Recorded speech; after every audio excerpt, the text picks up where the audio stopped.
Abzas media işi kimi tanınan bu qurama cinayətçinin mahiyyəti Azərbaycan hakimiyyətinin despotik və kleptokratik xislətindən doğur. Biz Cinayət Məcəlləsinin 7 maddəsi ilə ittiham olunaraq buraya mütəşəkkil cinayətkar dəstə, az qala qangster, qanlı soyğunçu qrup kimi troyka qarşısına çıxarılmışıq. Lakin vicdanı olan hər kəs bilir ki, biz jurnalistlərin Abzas media çətiri altında peşə fəaliyyəti şəxsi mənafelərə deyil, ictimai maraqlara, cəmiyyətə Azərbaycan reallıqlarını obyektiv, bəzəksiz-düzəksiz çatdırmağa köklənmişdi. Bizi qaçaqmalçı kimi təqdim edən rejim bununla həbslərə legitimlik qazandırmağa çalışsa da buna nail olmayacaq. Çünki o Abzas medianın aparıcı simalarını, daha sonralar digər azad mətbuat nümayəndələrini qanunsuz həbs etməklə çoxdankı niyyətinə çatdı. Ölkə daxilində azad tənqidi medianın tabutuna son paslı mismarı vurub zəfərlə Kürdəxanı həbsxanasına yola saldı. Qətiyyətlə demək olar ki, bu cinayət işinə başlamaq və azsaylı tənqidçilərini neytrallaşdırmaqla oliqarxik hakimiyyət sağlam və qərəzsiz tənqidə, pluralizmə, aşkarlığa, ifadə azadlığına dözümsüzlüyünü açıq şəkildə ortaya qoydu. Korrupsiyaçı məmurlarının davamlı ifşa edilməsini önləmiş oldu.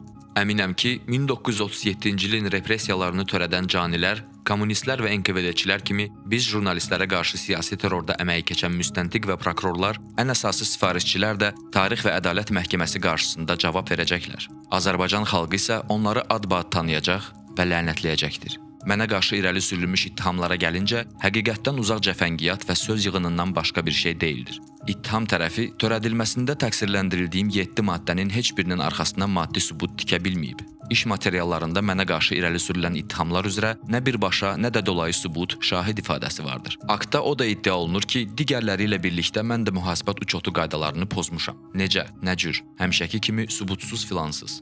İbtidai istintaq Abzas medianın ümumilikdə 545.278 manat 46 qəpik məbləğində gəlir əldə etməklə qanunsuz sahibkarlıqla məşğul olduğu qənaətinə gəlib. Mənim bu sahibkarlıq fəaliyyətində yerim, gəlirdə payım haqqında sübutları ortaya qoymağı isə başabala müstəntiqlər unudublar.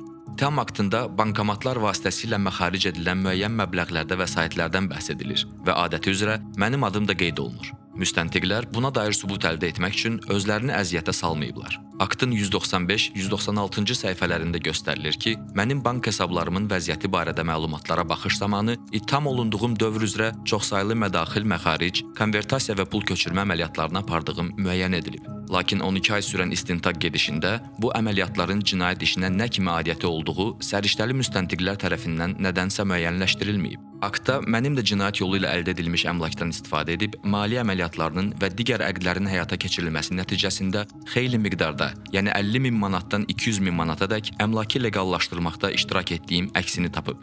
Buna dair heç bir sübut isə məlum məsələdir ki, yoxdur.